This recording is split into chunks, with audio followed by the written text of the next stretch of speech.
We are killing terrorists. Next on News 3 at 11, President Trump's brand new strategy on the war in Afghanistan, why his main focus is another country altogether. And many calling it the total letdown, why some in our area are going to bed disappointed tonight, plus who had the best seat for the total eclipse. And coming up in the complete Storm Team 3 forecast, there's a chance for rain throughout the week, but the big news, a nice cool down could happen just in time for the weekend. We'll track it all in a moment. WSAV News 3 at 11 starts now. Now, the smart choice for news, weather, and sports for Georgia's coastal empire and the South Carolina Lowcountry. This is WSAV News 3 on your side at 11. Good evening, I'm Ben Singer. And I'm Tina Shaw. Thank you for joining us. We have some breaking news to tell you about. President Trump outlining his new war strategy in Afghanistan tonight. He says we can no longer be silent about terrorist safe havens in Pakistan, naming that his main change to our current strategy. The young men and women we send to fight our wars abroad deserve to return to a country that is not at war with itself at home. We cannot remain a force for peace in the world if we are not at peace with each other. The soldier understands what we as a nation too often forget, that a wound inflicted upon a single member of our community is a wound inflicted upon us all.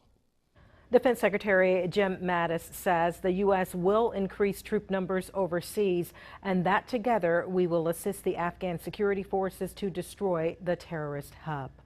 Georgia Senator Johnny Isakson weighing in right now, saying he supports a strategy in Afghanistan that protects our homeland and prevents Afghanistan from once again becoming a haven for terrorists to plot against the United States. A search intensifying right now for the 10 U.S. sailors missing in Asian waters tonight. The USS John S. McCain collided with an oil tanker early this morning. Crews from 4 different countries now scouring more than 100 square miles by ship and by aircraft. The U.S. Navy has ordered a broad investigation into its Pacific-based 7th Fleet and an operational pause in all fleets around the world. We will continue following this story for you. In a story you will only see on News 3, kindness gone awry. One Savannah woman now stuck after she says she became the victim of car theft. News 3's Meredith Stutz is joining us now with her message, a cry for help. Meredith. It's been a rough month for Ann Christine Fay, so while the search for her car continues, so does the search for some good news along the way. On Monday, cars rolled by like they always do at the Moss Point apartment complex. Except one was missing. I was like, well, maybe I parked it somewhere else. And then I looked around, and it was gone right here. Ann Christine Fay says she freaked out when she walked down the stairs to the unthinkable. I woke up Friday to go to work, and my car was gone. Fay's had her brown 1989 Chevy Caprice for years. Wasn't the best car, but I liked it. It had 4 wheels and it drove. The 22-year-old is a nurse at St. Joseph's Hospital. She says she has no idea who could have stolen her car. It's old. It has like 2 different seats. I decked it out. Nor does she know when it was stolen. Fay was home in New Jersey last week taking care of her dad, Frank. He had surgery he just got diagnosed with colon cancer. And like any able daughter would, Fay dropped everything to be with him. And since I'm a nurse, he wanted me to be there just to kind of oversee everything. An emotional 4 days home to come back to this. It's like when it rains, it pours. Now her independence sits in park as she's relying on friends for rides. Oh, fun. And begs for help. Call me. I'd like my car back. As police look for clues. I would hate for somebody else to have to go through that.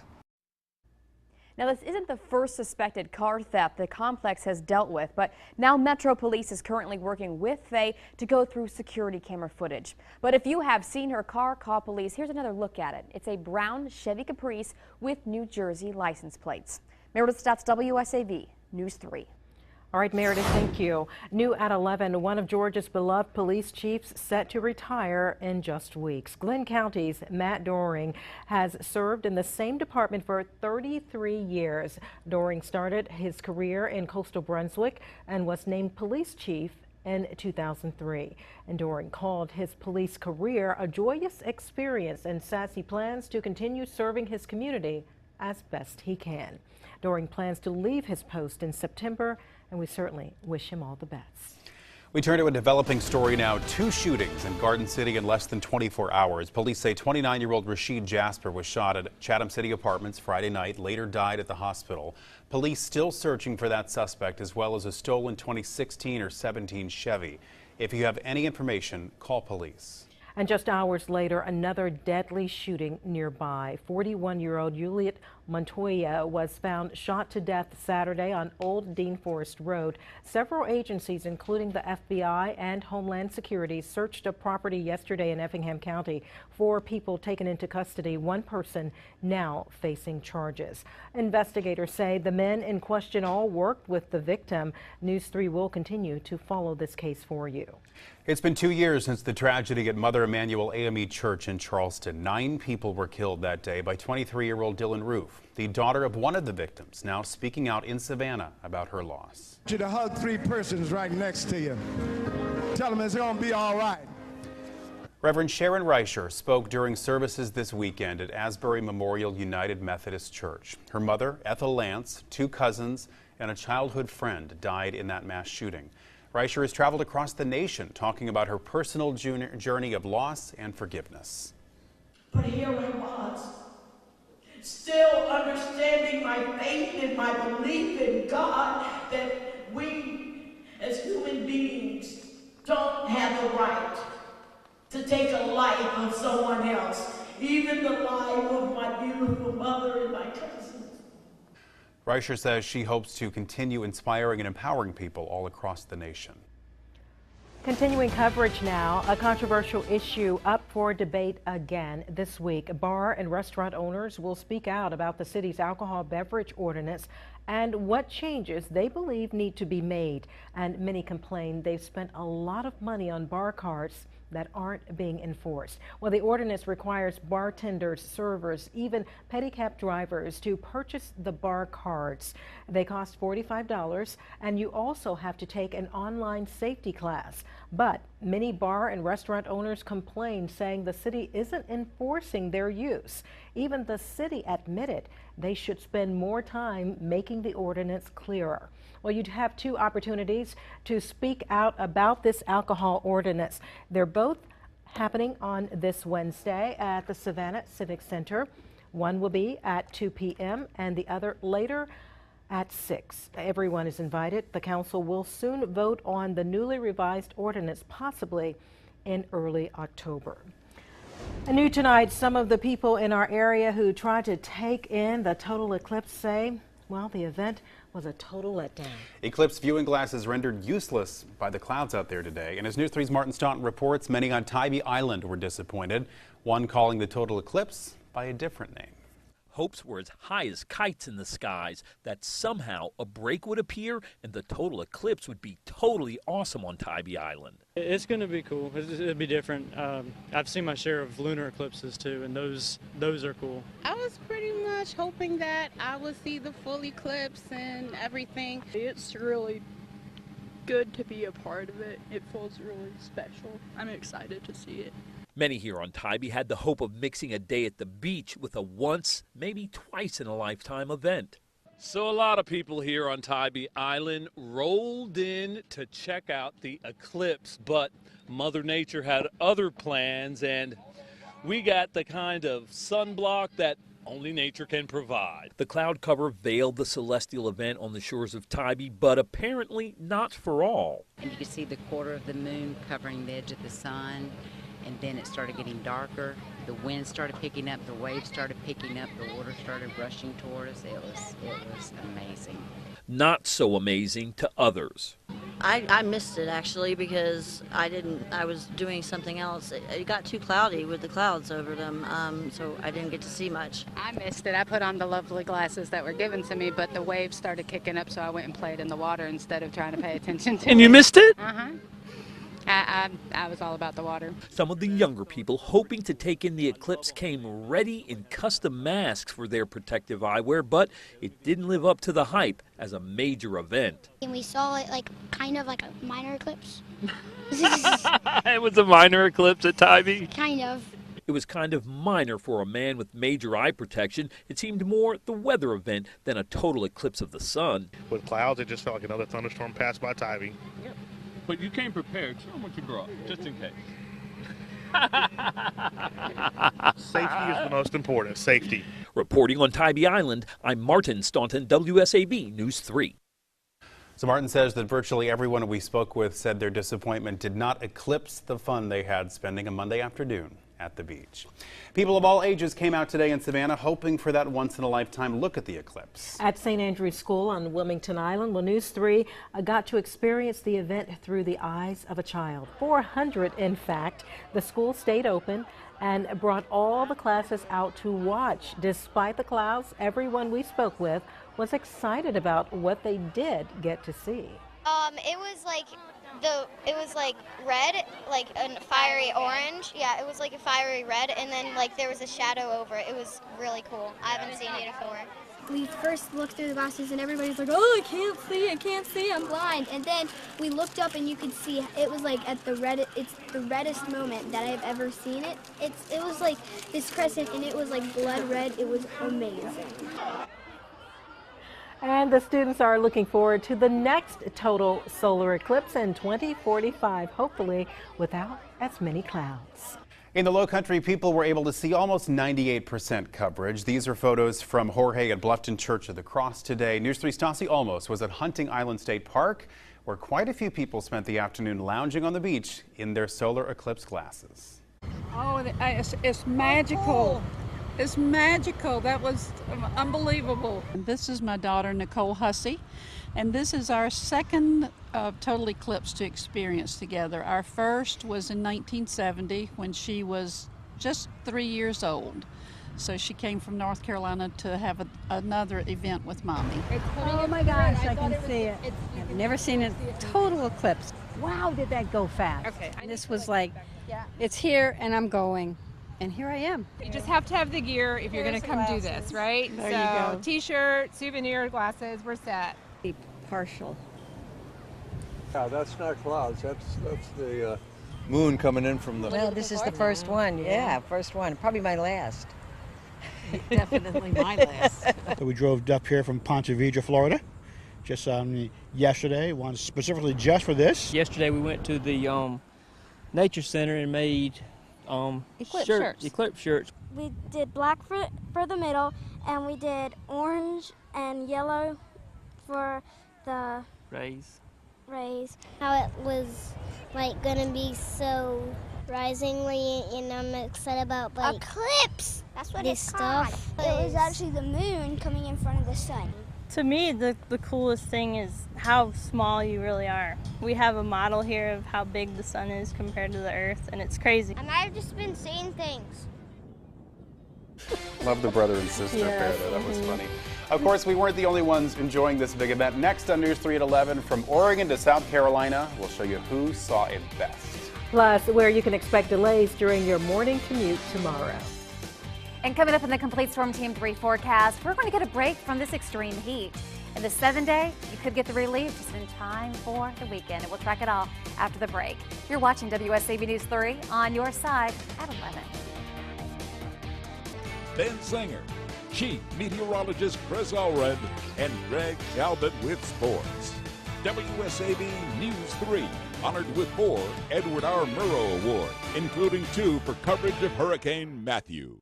In our traffic report tonight, be prepared for some slowdowns in the morning, and it's expected to continue through the end of next month. Workers will continue fixing overhead signs along Interstate 16. The shoulder of I-16 will be closed on and off throughout the day. This will be on the eastbound side from Pooler to I-516. Keep an eye out for workers if you are driving through this area. Now, Storm Team 3 weather, powered by Spiro's Live Titan Radar. Wow, what a day. And Chris, you and Kyle Dennis were out at Fort Pulaski hoping to get a nice view of the eclipse. Yeah, we saw it for maybe 3 seconds because it was overcast and we had rain showers, but there were some of our viewers who were very smart, like WSAB viewer Mark Berry, who got up in his own plane went 12,000 feet up and was able to see the eclipse without a problem. So if the clouds are blocking your view, well, then you just go above them. Now, another amazing view I want to share with you tonight happened in Oregon. Now, check this out. This is a picture of the corona. Isn't that gorgeous? The sun is surrounded by really hot gas, and it gives off a wild crown look. So that right there that you're looking at is called the corona. That was my favorite pick from the entire day. Well, right now, let's take a live look through our Savannah cam, downtown Dozier Law cam. We have still some cloud cover that can be found throughout the coastal empire and low country. And of course, it's still warm and humid. We have dropped to 76 degrees. So on that muggy meter, all the way to the top. And we are going to stay there tomorrow too. So in the Fastcast, we begin the day tomorrow, mid to upper 70s, mix of sun and clouds. You may even have some patchy fog first thing in the morning. Then we hit 84, 10, 89 at noon. Highs tomorrow reaching the lower 90s with a chance of more showers and thunderstorms. Even right now, we're still tracking a few stray showers, mainly right along the coast. It's really light though. But as we zoom out, we have unsettled weather not just here at home, but over much of the southeast. And this is a trend. It's going to continue. So tomorrow, expect more showers and a few thunderstorms. In the Futurecast, hour by hour, there's that patchy fog. Once that burns off, we will have a mix of sun and clouds. A few rain showers first along the coast, and there will be a better chance of showers and a couple of thunderstorms later in the afternoon. Now, what we do see, the main threats will be that heavier rain and a few lightning strikes, and it's possible we could see one or two produce some damaging wind gusts, but most should stay below that severe weather level. So tomorrow, look for a high of 92, but it's really humid. So heat index values could feel as hot as 105. South winds at 5 to 10 miles per hour. Then tomorrow night, we will keep our skies mostly cloudy. It stays warm and it stays humid. So the overnight low dropping to 75 degrees. But I promise you, it is about to get cooler and drier in just a few days. For the marine forecast, winds will be to the southeast at 5 to 10 knots with waves at 2 feet. Your low tide, that's at 3:30 in the afternoon. So that 7-day forecast, here's the relief I'm talking about. So much of your work week, we will keep it in the upper 80s, lower 90s. But on Friday into the weekend, that is when a cold front arrives.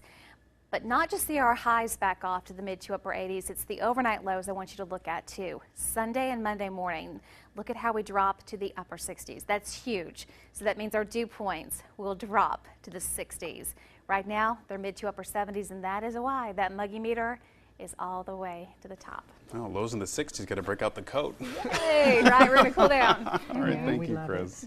Well, 95% of the country experienced at least a partial view of the total eclipse today, a celestial phenomenon. But along a 70-mile wide path from Oregon to South Carolina, millions watched as daylight turned into darkness. NBC's Jay Gray gives us a look now at the most studied, most viewed, most photographed eclipse in history. Here we go. I don't even know what I'm going to feel. I'm happy to be here in the right place at the right time. I think I'm just going to experience that moment of wow. A wow that began off the Oregon coast, a blazing start to the morning, the sun taking its place in this cosmic dance. Oh, this is crazy. The moon slowly entering from stage right, first a sliver, then a thumbnail inching between the sun and earth until totality. Man, it's incredible actually to be here like amongst all these people and for everybody to come together to see this. I think it's incredible. The flare of the sun's corona spilling over the edges of the moon. On the ground, a glowing 360-degree sunset. It's the most amazing thing I've ever seen. The breathtaking scene playing out over and over again. The moon's shadow racing along a 70-mile wide path from Oregon through South Carolina. That was awesome. Never seen anything like that. Then, about 2.5 minutes later, an explosion of light. And it's over. And I just wish it could just last forever. For those who saw it, it will. Now, we're told several of those eclipse viewers cried during totality, moved to a very emotional state. Many say they're already planning for the next U.S. eclipse, that one happening in just 7 years. Not that the same magnitude, but another eclipse coming up. Yeah, if it's coming. Good luck. Yeah, I know. Yeah, hopefully have better weather because we're not here. All right, Greg is up now with sports. That's right, guys. Georgia Southern names their starting quarterback today. Tyson Summers tells you who his man is and why he chose him after the break. Friday, I asked Tyson Summers if he was ready to name a starting quarterback in the wake of their third scrimmage last Thursday. He said not quite and that he would make a call later in the week. Well, we didn't have to wait very long. Today, he said redshirt freshman Shai Wertz earned the job and will be under center on September 2nd at Auburn.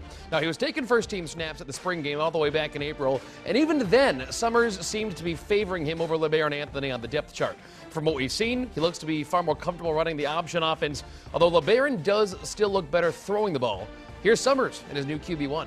Guy doesn't need somebody around him to tell him that he's right or wrong, or got to pick it up, or got to, juice it up, whatever it winds up being. I mean, he's a self-starter and he knows what he needs to do, and I think that's one of the things that's impressed me most, regardless of him being 19 years old.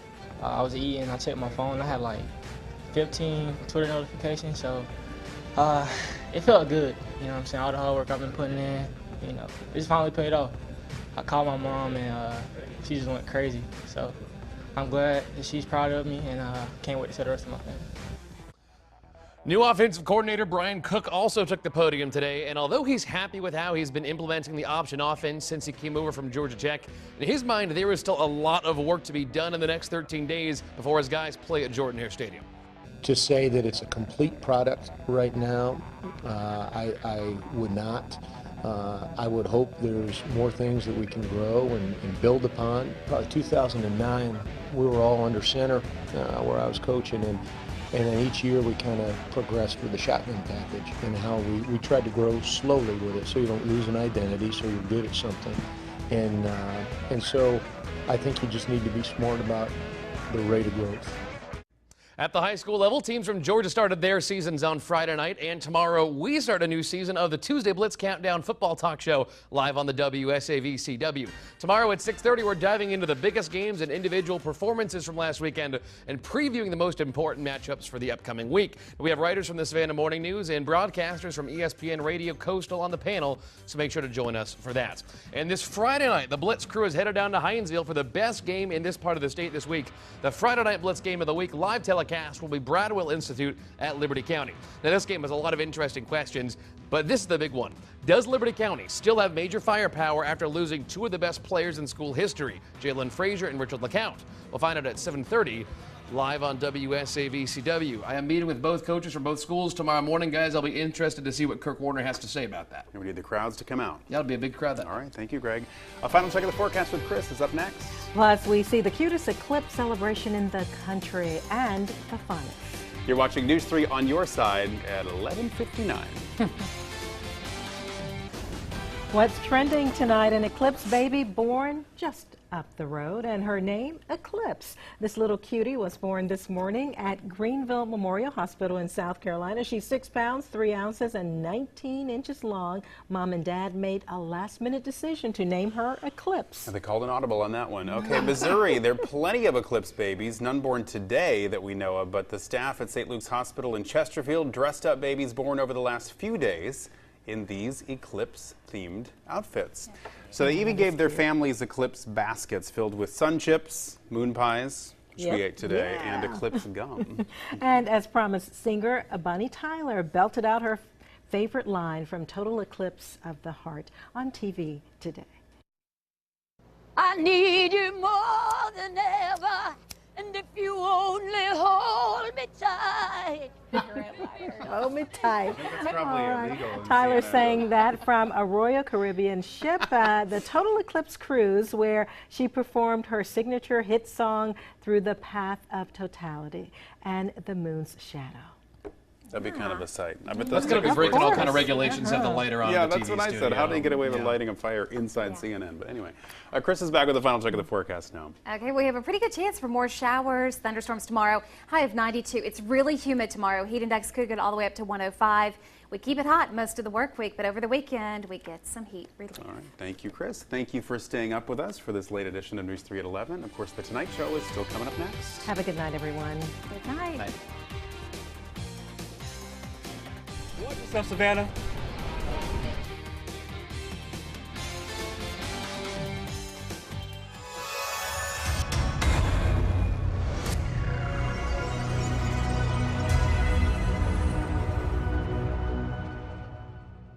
Live, on air, and online, this is WSAV News 3 at 10. Good evening. I'm Trish Williford. Ben and Tina have the evening off. Thank you for joining us. Well, there is so much excitement around Savannah tonight, something happening on every turn. And tonight on News 3, we have team coverage for you. WSAV's Andrew James is live from City Market. It's noisy, showing us all the excitement there. But first, we turn to News 3's Devin Negretti, who's live from River Street. And Devin, what's happening out there? The party is rocking here down on River Street. So right now I'm standing on the balcony of Fiddler's Crab House, where there are a bunch of people chilling, they're eating, they're hanging out, there are people watching the festival that's going on right now. We'll pan over so you can get a live look at the band. Dozens of people are in the crowd, you know, just hanging out, dancing. I mean, do you see those people just jamming, rocking out to the band? They're having such a blast. We've seen so many costumes throughout the day. They've been the streets have been packed. The streets have been packed all day, night long, all day long, and they are just having a complete blast. Coming up at 11, we'll give you another live look and update of what it looks like down here on River Street. I'm Devin Negretti reporting live, WSAV News 3. A whole lot of fun out there, and City Market seeing its fair share of excitement tonight. Plenty of people enjoying St. Patrick's Day there. News 3's Andrew James is live from City Market with what's happening right now. Andrew. Hey Trish, well, if you were any question at all, if there was a big party in Savannah tonight, you need to just look around us here in City Market. We're in the heart of it right now, where hundreds of folks are out here having a good time, enjoying this party, getting a little rowdy in the crowd here. And I gotta tell you what, we have a lot of folks here this evening having a good time. And really, Trish, it's stretching from Ellis Square to Franklin Square. All of City Market is packed for folks, revelers enjoying this evening, and the night is just starting. If you're trying to head down here, well, there's some big traffic and lots of crowds. But we'll turn it right back to you now, Trish, back in the studio, let you know it's really crowded here in town. Everybody's having a good time, and we're just getting ready for the night. It is just getting started here in City Market. Now reporting live in Savannah, Andrew James, WSAV News 3.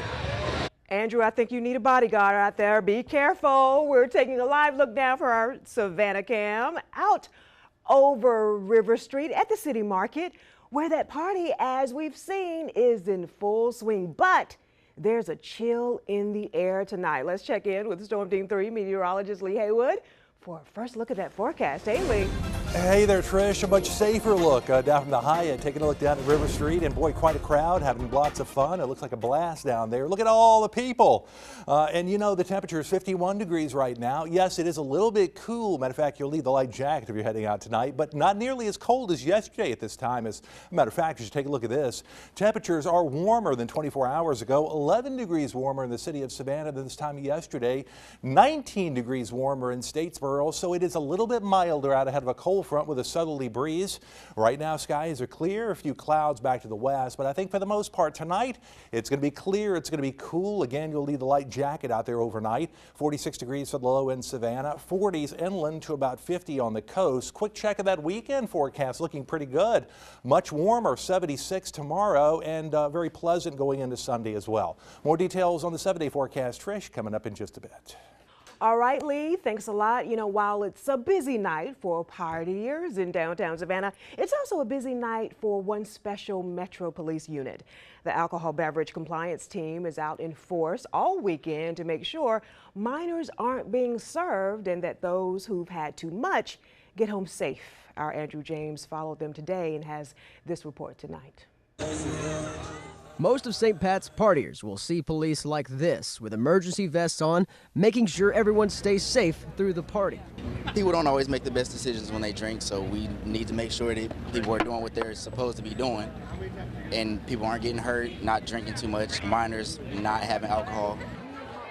But there's Metro's alcohol beverage compliance team. They're going bar to bar, randomly, making sure no one underage is being served and no one able to consume overdoes it. We're not here to bully people or threaten you with tickets and citations and arrests. We want you to enjoy yourself and come back to Savannah, but there's a right and a wrong way to do it, and we're just here to make sure everybody does it the right way. This is one of the busiest days of the year for the unit. That's why they're partnering with the State Revenue Department, because it's as much the bar's problem as it is for police. Walking in the bars and all is we want to let them know we're here, that if they have any questions or if they have any concerns about how to do things right, what to do, we can answer their questions. Ron Huckabee with the Department of Revenue has one very important reminder, though, for those looking to have a good time this weekend. And one of the biggest things is no matter what, don't drink and drive. Good advice there. Well, AAA and Budweiser are offering Tow to Go again this year. It's a free ride and a tow for your car within 10 miles. That number, 855-2TOW-TO-GO. You know, a major part of today's celebration, of course, the 193rd annual St. Patrick's Day Parade. The bands were some of the highlights of this year's march through the streets. Jenkins, Johnson, and Groves high schools played to the crowds. The Alley Shriners entertained the people and themselves with revved up cars and hillbilly hijinks. Well, the parade today was bittersweet for one group, Armstrong State University. Students, faculty, and alum set sail as pirates for their last St. Patrick's Day parade today. Earlier this year, it was announced that ASU would merge with Georgia Southern. That move, while controversial, was embraced in the spirit of the holiday. This might be the last time you read Armstrong across our back or Start Strong, but hopefully next time we can come with our brothers and sisters from Georgia Southern and still have a good grand party here in Savannah. Well, if you didn't get a chance to see them, the Pirates do plan to participate in the Veterans Day Parade as Armstrong State University. Well, you know, for many, the St. Patrick's Day Parade in Savannah is a must-see. In fact, it's become a family tradition. Clark George has been attending the parade for more than 30 years. He admits he did take a few years off, but now the tradition he started with his friends and family is a serious one. So serious, they pay the parking meter every 2 hours from the night before to ensure they have a spot for their pickup truck with a porta potty. Good tailgate and a good time, and got a nice spot here to watch the parade with the little ones and everything, so we have a great time. If you have it on the ground, you've got to pay a license. So everybody puts them in the back of their pickup truck. While they have the parade tradition down, others are just starting out, even if a little wobbly. She's so cute. We know so many people celebrate St. Patrick's Day here. In fact, Savannah is number 7 on TripAdvisor's list of best St. Patty's cities. News 3's Devin Negretti finds out why some people made Savannah their #1 party destination. Today is the only place on earth to be. With thousands of other cities to celebrate the Irish holiday, there's only one place this crowd thinks of. This is the most exciting place to be at this time of the year. It's exciting. You meet lots of people from all over the world coming here for this one event. Buzz Graber from Grand Rapids, Michigan has been coming to Savannah Celebration the past 7 years. He says the top 10 places in the U.S. to celebrate don't come close to what the hostess city has to offer. It just isn't the same. You know, the parade in Chicago and the parade in New York, the parade in Boston, it doesn't have the same feel. It's welcoming. It is just everybody here for a million different people with a million different reasons. And it is just the place to be. And one of the biggest reasons? It's a lot of fun people, but I'm not going to lie, you can have open container here down in Georgia, so you can't be mad about that. I'm Devin Negretti reporting, WSAV News 3. And people have also said they enjoy the unity the holiday brings to the city. No matter your shape, size, gender, or race, everyone comes together as one. And to see all the excitement from today, including parade highlights, just visit WSAV.com. Click on the St. Patrick's Day tab at the top of the homepage, and we'd love to see your photos from today and tonight. Just send them to pics@WSAV.com. Next on News 3 at 10, a second arrest in the murder of 2 Fort Stewart soldiers, what investigators now believe. And it looks like a pretty good night to be out of doors in the coastal Empire and Low Country. Yes, it's a little bit cool, but not nearly as cold as last night. We're currently 51 degrees in the city. I'll have a full look at your weekend forecast and the 7-day coming up. You're watching WSAV News 3 at 10 on WSAV CW and MyLC. Ryan, Kim, are you gonna I'm going to try it. Le Chale Sachol Pipe Band from Dublin, Ireland out there. It's made up of ex-military personnel. Their motto means together in music. It's also known as the Irish Air Corps. South Carolina, one of the most dangerous states in the nation. What firefighters say is the solution. Plus, hundreds were back in the classroom today. We hear the answer to why so early and some very important information before your child heads back. Certainly a soggy start to the work week. Still watching showers and thunderstorms, unsettled weather for tomorrow, and then the high heat comes back. It's all coming up. News 3 at 6 starts now. Now, with deeper investigations, smarter crime coverage, and accurate storm tracking, you're watching WSAV News 3 on your side at 6. Good evening, I'm Ben Singer. And I'm Trish Williver. Tina has the evening off. Thank you for joining us tonight. Well, much of our area seeing some severe flooding today. This car was trapped in floodwaters at East Broad and East Henry Streets. There was also some severe flooding along East 37th Street. Some of that rain water nearly reaching people's homes. We are keeping an eye on the roads for you tonight. This is a live look from our storm tracker right now. You can see they're not seeing any water in this particular area, and the commute seems to be going rather smoothly. Right now, Ariella Scalise is in for Chris tonight. She has our first look at the forecast. Ari? Thanks, Ben. And yes, we've been keeping an eye on this all morning through the afternoon. And now for your evening commute, taking a look at our Spiros Live Titan radar. We've been watching all the heavy rain farther south, now starting to move up, losing a little bit of strength, but still seeing a lot of lightning out there and some locally heavy rain. Doesn't help because we already saw a lot of rain earlier this morning and already a lot of flooded streets. Right now, most of our rain rates, especially right near Hinesville, you can see into that darker red color, about 2 inches per hour. As we go a little bit farther north now, hitting Pooler and Savannah, you can see it's green, so just that light rain. But look what's creeping in, some of that more moderate rain into Richmond Hill. So you can expect this to continue to move through the Savannah area. So if you're driving from Savannah back to Richmond Hill, you're driving right into the worst part of the rain and some of the storms. Seeing some of that lightning moving through in Hinesville, probably pretty loud with the thunder out there. As we go through the rest of the night, we are watching some more showers and thunderstorms, even through the overnight and even as you're waking up for Tuesday morning. But then coming up in the full forecast, we say goodbye to the rain. We could see a few stray showers and thunderstorms, but the heat, the high heat, that's going to be the main story. I'll talk about that and track those showers and thunderstorms coming up in the full forecast. Ariella, thank you. We have some continuing coverage now. The jury has reached a verdict in the civil case against CSX Railroad in the past hour. The company has been found negligent in the death of Sarah Jones on the set of the movie Midnight Rider in Jessup back in 2014. News 3's Stasi Omos is joining us live from the courthouse with those breaking details. Stasi. After 4 hours, the jury ultimately ruled in favor of the Joneses family, finding CSX property owners Rayonier as well as directors and producers liable for damages. In closing arguments today, the plaintiff stressed both the film director Randy Miller and CSX were negligent, the only difference being that Miller pled guilty already, and CSX refuses to admit any fault for not stopping the train. The defense argued CSX never gave them permission, so fault lies with Miller, the crew, and Rayonier, who let the crew on the property with the bed they were using for filming on the trestle.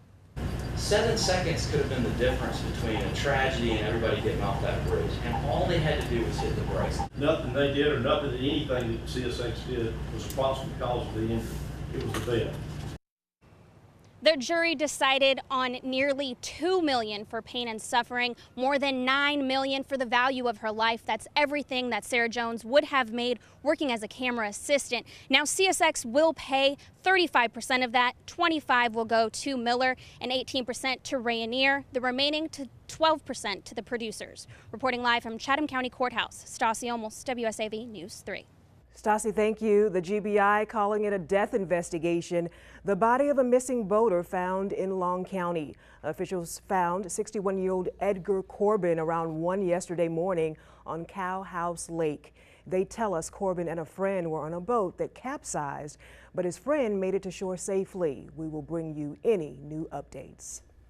Well, you may remember this, a dangerous fire on Hilton Head earlier this year. An elderly man was rescued from the third-floor balcony. Fires like that are part of the reason that South Carolina is ranked the 5th most dangerous state in the nation.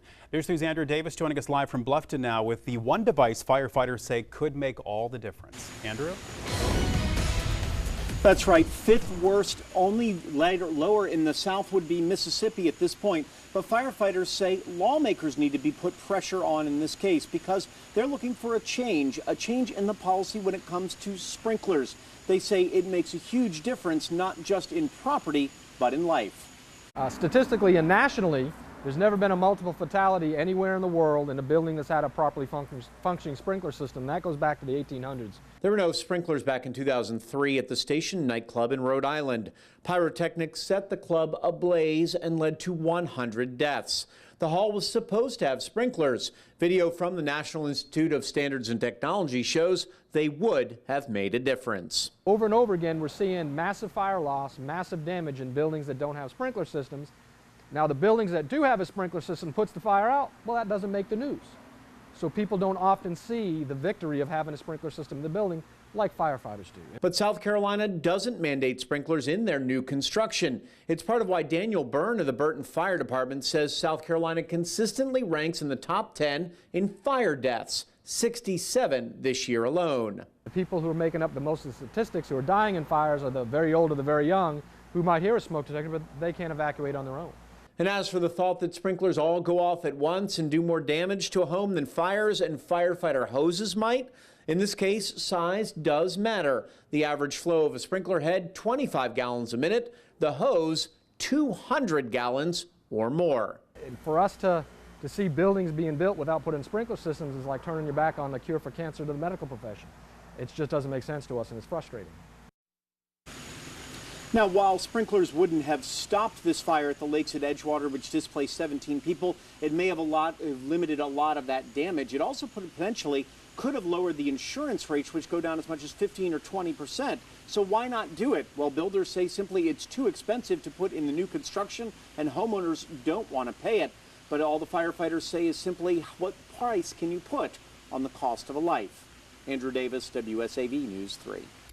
Andrew, thank you. A News 3 follow-up now. We are learning more about the disappearance of 2 Savannah boys. They went missing last night and were thankfully found hours later. News 3's Meredith Stutz was there when the boys were reunited with their families and today spoke with one of them. Meredith. It's a fear every parent knows. Look away for just 1 second and when you look back, your child is gone. That's what Jamie Bowen says happened to her son. Now reunited, they told me what they both learned so this doesn't happen again. Even on rainy days, 6-year-old Jacob Bowen loves to skate.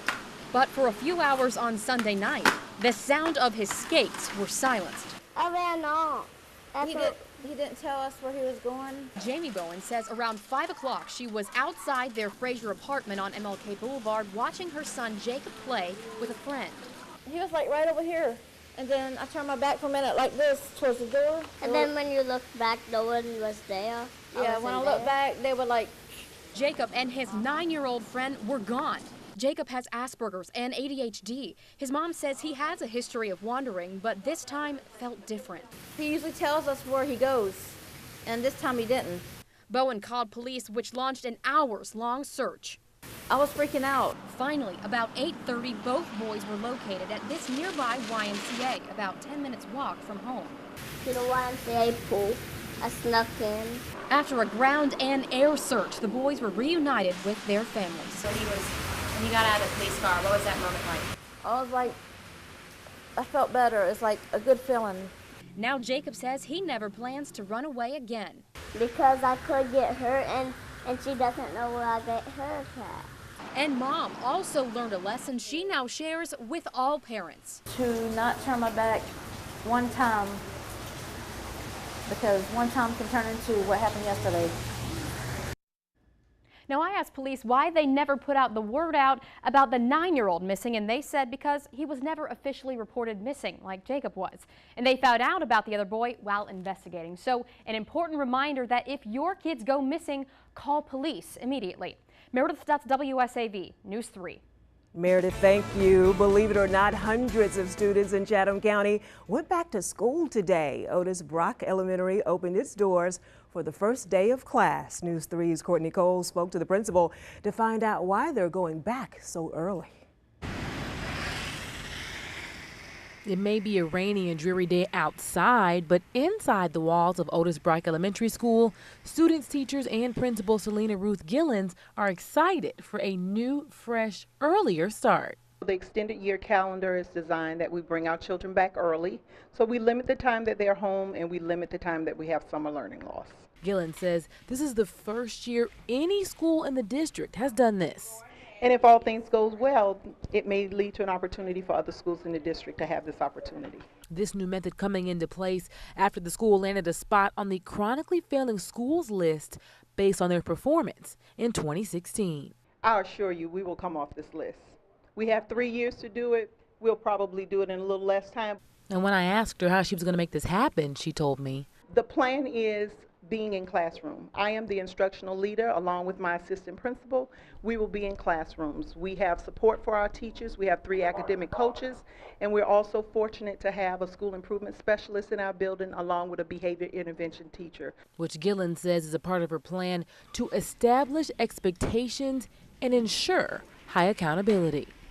Everyone will see when the scores are released that if the teachers and the students are held accountable, we can have the student growth that we desire. Courtney Cole, WSAV News 3. Principal Gillens says they're also planning to help the students become more well-rounded by offering world language classes for the first time.